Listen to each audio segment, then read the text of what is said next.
और आज करेंगे यज्ञ के साथ मंडूक आसन का अभ्यास।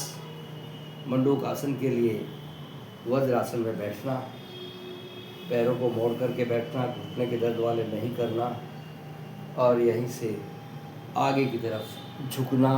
दोनों मुट्ठियाँ नाभि के दोनों ओर बंद होकर के लगी रहें, ऐसा प्रयास करते हुए और यहीं से दृष्टि सामने की तरफ करते हुए कपालभाति प्राणायाम, भस्त्रिका प्राणायाम का अभ्यास करना। जो भी आपको शूट करे, जैसी भी आपके शरीर को आवश्यकता है उसके अनुसार करने का यत्न करना।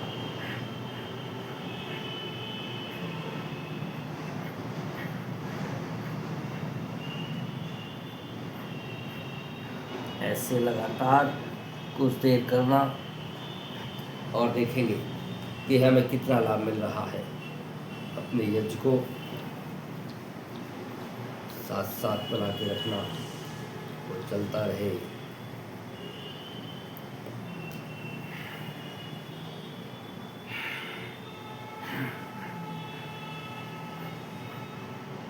सौ 200 बार से लेकर के 500 1,000 बार तक आप एक ही आसन में रोग के अनुसार अपने को कपालभाति के साथ जोड़ना या फिर भस्त्रिका के साथ जोड़ना या फिर अनुलोम विलोम प्राणायाम के साथ जोड़ना। अपने आप को रोग के अनुसार करने का प्रयास करना। जिनको मोटापा, शुगर, पेट के रोग हैं, वो सब कपालभाति प्राणायाम को लंबा करें।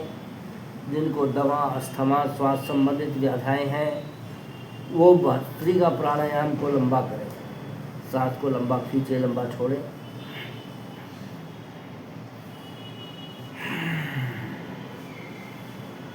लेकिन कहा है कि घुटने के दर्द वाले घुटनों को नहीं मोड़ना, ये बस अपना ध्यान रखना। अपने रोग के अनुसार अपने शरीर को ढाल देना और रोग मुक्त होना।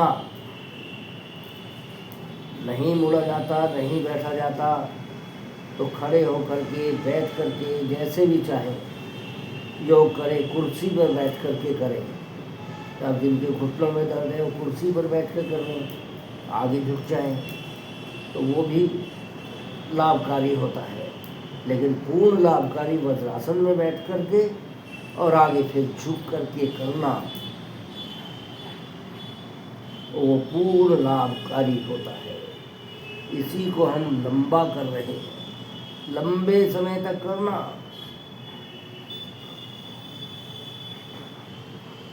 कम से कम 1,000 बार तो अपने आप को ग्राहुत कर देना। 1,000 बार से फिर धीरे धीरे बढ़ाते बढ़ाते 1,500, 2,000 और 3,000 बार तक करेंगे तो शुगर प्रंछू हो जाएगी, ये निश्चितता है। पेट के तमाम रोग अपने आप ठीक हो जाएंगे। लीवर, गैस, एसिडिटी, अल्सर, अपच, जो भी व्याधियाँ अपने पेट के अंदर आती हैं वो सब मिट जाती हैं। तो ऐसे लगातार करना।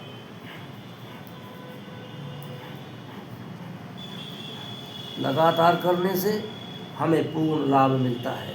हम लाभ चाहते हैं लेकिन करते नहीं, तो कुछ देर तो हमें देखो करना ही होगा।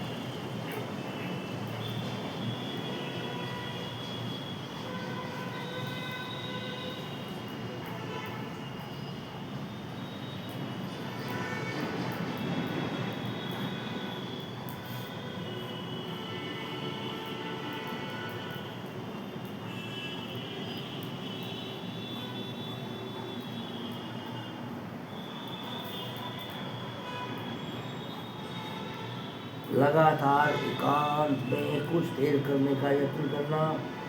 आप देखेंगे कि रोज ही के रोज आपको लाभ मिल रहा है। मोटापा रहेगा नहीं, पेट के रोग रहेंगे नहीं, ये निश्चितता है। जब पेट के रोग नहीं होंगे तो फिर तमाम रोग हमारे मिटेंगे।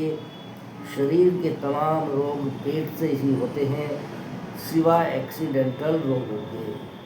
कहीं एक्सीडेंट हो जाए, घुटने टूट जाएं, या और कहीं चोट लग जाए वो आपका अलग से हो सकता है, लेकिन बाकी सब बाधाएँ ऐसी हैं जो पेट के रोग पेट से ही होती हैं। अपने पेट को ठीक रखना, उसी से अपने रोगों को मिटाना, तो ऐसे लगातार करने का आप यत्न करना और आप देखेंगे कि कितना लाभ मिल रहा है। रोज़ आपकी शुगर डाउन होगी। जिनको शुगर की बीमारी है, जिनको मोटापा है, उनका 100, 200, 500 ग्राम रोज़ वजन घटेगा, ये भी निश्चितता है। जिनके दर्द हैं उनके दर्द भी प्राणायाम से ख़त्म होते हैं। लेकिन कहा है कि जिनके जोड़ों में दर्द है वो जोड़ों को नहीं मोड़ें। जिनकी कमर में भयंकर दर्द है, ज़्यादा दर्द रहता है, वो आगे कमर को ना झुकाएं। तो ऐसे अपने आप को रोग के अनुसार आहूत करते हुए निरोगी बनाने का यत्न करें। ऐसे लगातार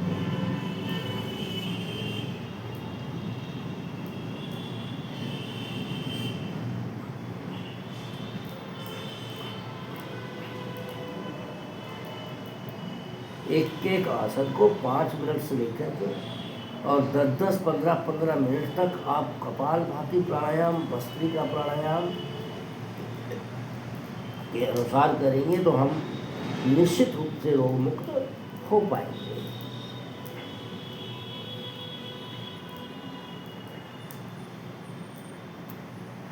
और यज्ञ के साथ करने से तो और ज़्यादा लाभ मिलता है। वायु शुद्ध हो जाती है और उसमें फिर यज्ञ का धूम्र जो शरीर के अंदर काम करता है उसका विशेष लाभ हमें मिलता है। इसलिए अच्छी सामग्री का, रोग से मुक्त होने वाली सामग्रियों का जो विशेष सामग्री बनाई गई हैं, परम पूज्य स्वामी जी महाराज ने बनवाई हैं, उनका प्रयोग करना रोग के अनुसार और देखना रोग हमारा किस तरह से भागता है। तो अपने रोग को भगाने के लिए रोज लगातार लंबे समय तक अभ्यास कीजिए, रोग मुक्त होइए। आज आपको मंडूकासन में करवाने का प्रयास किया है। तो मंडूकासन में बैठकर, वज्रासन में बैठकर, पद्मासन में बैठकर जैसे आप चाहें अपने आप को योग में आहूत कर दें। सरल आसन में बैठ जाएं।